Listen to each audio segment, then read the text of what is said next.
Nah,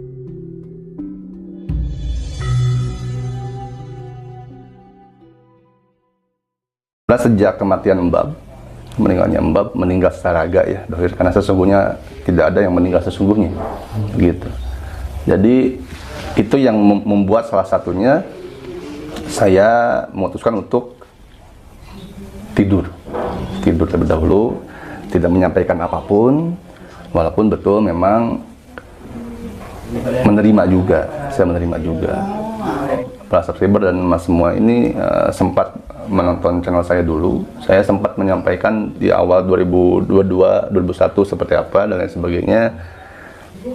Dan ada yang komentar subscriber yang saya rasa membuat saya harus memang salah satunya untuk tidur dan tidak mengutarakan apa yang terjadi.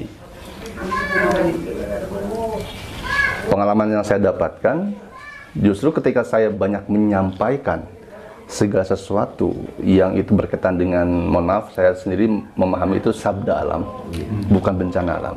Karena yang bencana itu manusianya. Alam tidak pernah memberikan bencana.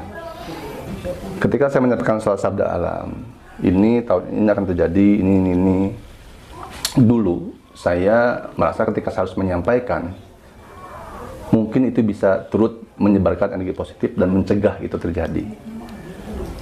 Tapi ternyata tidak seperti itu. Ada beberapa hal yang memang tidak terjadi, tapi ada yang beberapa hal memang yang terjadi malah. Begitu. Karena ada beberapa hal yang pasti terjadi dan tidak bisa dihindari. Gitu. Ada sebenarnya penawarnya supaya tidak bisa terjadi, tapi ya kita harus bersama-sama manusianya. Gitu. Ketika manusia tidak bekerja sama, tidak satu paham, maka itu akan terjadi. Penangkalnya selalu ada. Sebenarnya yang saya dapatkan sudah banyak lama ini, Nusantara ini memang sangat dilindungi sama Allah Subhanahu wa Ta'ala, sama Sang Hyang Widi, Sang Hyang Taya, apapun sebutannya. Sudah banyak dilindungi dengan para utusan-utusannya. Sebenarnya Nusantara ini seharusnya sudah dari awal tahun pemilu-pemilu yang dahulu, itu harusnya sudah terjadi perang saudara. Harusnya sudah pengapunten, harus gunung-gunung tuh sekarang tuh adem lagi. Harusnya udah lebih dari ini. Jadi kalau misalnya sekarang terjadi ini, bersyukurlah. Mohon maaf kalau ucapan saya mungkin agak mengecewakan bagi mendengar. Kok kan ada bencana, ada yang meninggal, kok bersyukur? Bersyukurlah, karena hanya seperti itu yang terjadi. Gitu. Bersyukurlah, ada banyak orang-orang suci, para leluhur yang menaungi, yang menyebabkan itu jadi minimalisir. Sebenarnya ketika saya memutuskan untuk diam ini, saya sedang mengkaji kembali apa fungsi diri saya bagi alam semesta ini. Apakah ketika saya berkata itu bisa membuat suatu perubahan jadi lebih baik atau menambah dari kekacauan? Makanya saya diam dulu, gitu. Saya mengkajinya. Sampainya saya ketika saya berkontemplasi, tidak lama kemudian saya memutuskan untuk berhenti nge-YouTube, Mas. Saya memutuskan untuk berhenti nge-YouTube. Kenapa? Karena ketika mendapatkan, sebutlah dawuh, pesan. Itu mungkin teman-teman bisa membayangkan ketika seseorang mendapatkan suatu kabar. Dan bukan hanya kabar, tapi melihat, menyaksikan. Mungkin praktisi supranatural yang lain juga sama. Bisa di Mas Tinus atau sesepuh-sesepuh yang lain merasakan hal sama.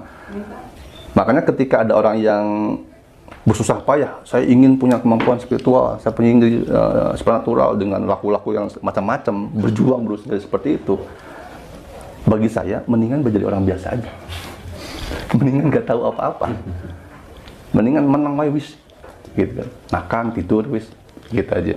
Daripada tahu. Kenapa daripada tahu? Daripada tahu tapi tidak bisa melakukan apa-apa. Kesedihan yang dirasakan ketika apa yang kita saksikan ternyata kejadian. Kita tidak bisa melakukan apa-apa. Gitu. Itu merupakan suatu, makanya tidak ada salahnya kalau kita misalnya masuk ke akademisi, ke kedokteran. Orang-orang supranatural, spiritual sering dianggap delusi, punya gangguan jiwa. Tidak ada salahnya, karena itu pemahaman mereka. Karena susah menahan bagaimana kita mendapatkan kabar sesuatu yang orang lain nggak tahu. Kita harus melakukan apa yang harus dilakukan ya supaya mencegah ini. Gitu. Ternyata tidak. Kabar berikutnya pun ya apapun mas, saya tidak bisa mengabarkan. Yang pasti kita kalau saya boleh menyampaikan, yang pasti mari kita perdalam, mengkaji diri dulu, berhenti mengkoreksi orang, berhenti merasa benar sendiri, mari introspeksi diri sendiri, mari bersatu dengan apapun aliran kepercayaan agama apapun. Kalau kita terus mempertahankan kebenaran masing-masing, rusak, hancur. Kita harus sama seperti pesan bab terakhir, turunkan ego, maklumi orang. Itu yang disampaikan beliau. Tadi pangapunten kalau apa yang akan terjadi ke depannya apa, saya nggak bisa menyampaikan, saya nggak tega nyampainya. Saya pribadi pun, semoga kalau ini saya nggak sampaikan, semoga nggak kejadian. Jadi biar saya aja yang ngelihat, biar saya aja yang sedih, gitu kan? Gitu. Dan semoga diamnya saya mengakibatkan itu tidak terjadi. Semoga juga Sang Hyang Taya, Allah SWT, Sang Hyang Widi tetap menempatkan paku bumi utusan-utusannya di Nusantara ini untuk menjaga Nusantara dan memundurkan takdir, merubah keadaan dan memberikan dispensasi. Karena memang sekarang ini zamannya udah zaman akhir. Gitu. Apakah setelah zaman akhir berakhir nggak ada lagi? Wallahualam bisawab. Karena Tuhan itu Maha Pencipta. Bisa jadi ini berakhir, ada lagi yang baru dan yang baru tidak. Karena tidak pernah berhenti berkreasi atau mencipta. Jadi kalau ditanya apakah kalian mendapatkan menerima. Apa yang akan terjadi? Pangapunten, saya nggak bisa menyampaikan. Pangapunten. Pangapunten. Ini ya terkait dengan wisi atau lebih dikenal istilahnya dengan dawuh. Kan tidak sedikit orang spiritual itu belum paham, jadi kurang memahami tentang wisi atau dawuh kan? Dan sulit untuk membedakan mana ini yang petunjuk yang sejati atau ini suara dari setan. Bagaimana kan cara membedakan ini wisi atau dawuh sejati atau bukan, itu bagaimana? Saya pribadi ketika mendapatkan atau membedakan mana dawuh sejati, mana itu sebenarnya adalah setan dalam diri kita, ataupun itu adalah sugestivitas kita atau halusinasi kita yang berlebihan sehingga kita menganggap bahwa halusinasi ini adalah dawuh, padahal alter ego kita, gitu kan? Bagaimana? Saya pribadi, saya percaya, saya yakin setiap orang-orang yang spiritualitas dia mendapatkan kabar yang sama, mas, mendapatkan kabar yang sama. Ketika mendapatkan kabar yang sama, sejatinya itu murni, sejatinya. Tapi layaknya receiver, gitu kan, yang tergantung menerimanya, siapa penerimanya. Ketika saya mendapatkan kabar atau dawuh, saya tidak lantas langsung mempercayai itu benar. Jadi ada beberapa tahapan-tahapan yang saya lakukan sesuai dengan keyakinan dan kepercayaan saya, begitu. Lalu setelah dawuh itu saya dapatkan, saya kontemplasi, saya rasakan, saya selaraskan antara naluri, saya selaraskan gitu dengan nalarnya. Lalu ketika kabarnya apa, misal saya mendapatkan kabar dawuh, oh di sana akan terjadi seperti ini. Nah, semesta ini adalah buku yang tidak ada tulisannya, tidak terlihat, bisa dibaca. Jadi kalau saya mendapatkan contoh, misalnya mendapatkan kabar ada, oh akan ada gunung yang meletus, gitu. Layaknya seperti akan turun hujan, kan ada proses, mas ya. Ada angin dulu, ada burung terbang segala macam. Gunung pun seperti itu, ada tanda-tandanya, gitu. Kalau di istilah Jawa ada namanya weruh saturung winara. Nah, ibaratnya kalimat ini banyak juga yang belum mengetahui weruh saturung winara itu sejatinya dari mana asalnya.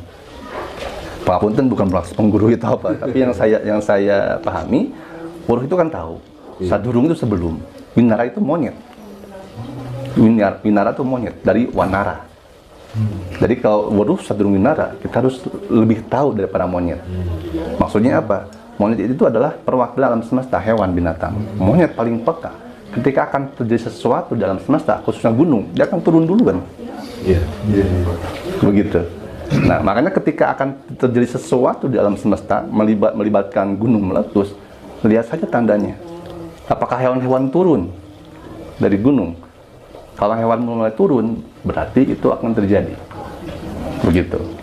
Makanya saya pun tidak menutup diri ketika saya dapat dawuh, saya lihat berita, perkembangannya apa, gitu.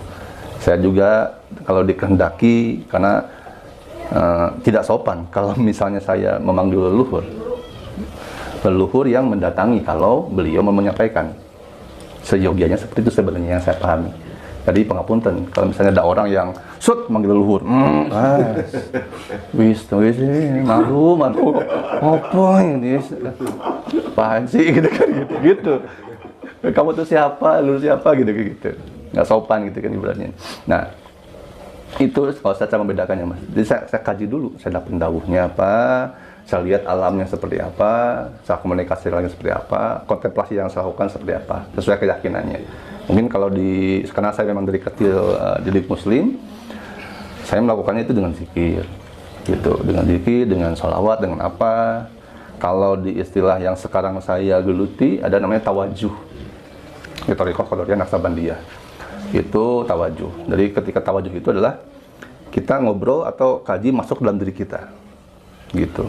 Dan diri kita benar nggak ini? Karena memang saya pun pribadi harus butuh waktu lama untuk mengenali ini dawuh sejati atau perkataan pikiran atau egois diri kita. Sehingga ketika saya menemukan, oh ini dawuh. Dawuh itu adalah yang tidak bisa dibantah dan kita tidak bisa berargumen. Sama seperti kita misalnya kita kalau ngomong, jangan lakuin itu, nggak apa-apa lakuin aja. Lakuin, nggak apa-apa, jangan, nggak apa-apa, lakuin, jangan. Suka gitu kan hati kita. Nah, mana suara kita yang sejati? Saya menemukan yang mana diri kita itu yang tidak berkata-kata, tapi melakukan sesuatu yang bermanfaat. Jadi kalau kita masih ngomong, oh ini bagus, ini enggak, ini bagus, ini jangan gitu. Oh enggak gitu, itu masih bukan kita. Tapi ketika kita sudah berhenti berkata-kata, mengistirahatkan pikiran, meredam, mematikannya. Kalau di Sunda ada meditasi namanya manekung, ada alirannya karaseda. Karaseda itu membunuh pikiran, mendiamkan. Tapi membunuh bukan mematikan, mengistirahatkan pikiran. Nah, ketika pikiran kita bisa dimatikan dari berbagai macam apa yang masuk ke dalamnya, maka kita akan menemukan dawuh yang sejati. Karena yang sejati muncul dari dalam diri. Kalau di Islam disebutnya ruh, di Sunda disebutnya raha, di agama lain ada punya Brahma, Atman. Itu juga sebenarnya. Baru itu muncul. Yang suci akan muncul, akan bersatu dengan yang suci. Nah, sementara kita kotor dari pikiran. Jadi pikiran diistirahatkan dulu. Baru kita menemukan dawuhnya sejati. Itu secara teori kata-katanya, prakteknya. Tidak semudah itu. Itu Mas yang saya alami. Kang Reza ini secara pribadi gitu, apa yang berbeda antara tahun 2022 dengan tahun-tahun sebelumnya? Karena tidak sedikit teman-teman kita, para pelaku spiritual itu yang mengatakan bahwa 2022 itu tahun karma begitu. Bagaimana Kang Reza memandang hal tersebut? Baik. Jika disebutkan tahun 2022 itu tahun karma, berdasarkan pengalaman saya pribadi, saya bisa bilang itu iya, benar. Jadi di tahun ini setiap perbuatan akan dibalas. Siapa yang menanam, dia akan panen. Kalau dia nanam kebaikan, panen kebaikan. Dan rata-rata hampir sebagian besar spiritualis yang murni, dia sekarang sedang dicuci semuanya, dicuci.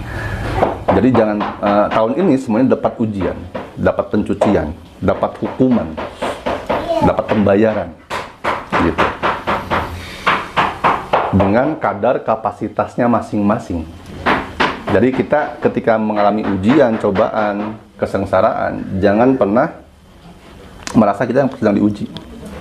Percayalah, setiap orang sedang diuji sesuai dengan kapasitasnya masing-masing.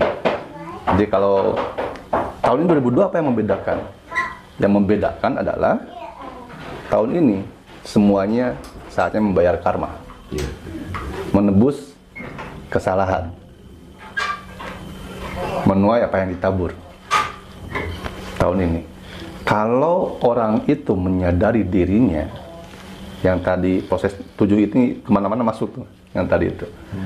Kalau dia dalam rangka ketika menerima karma, membayar karma, dia larinya ke sini lagi yang 7 tadi,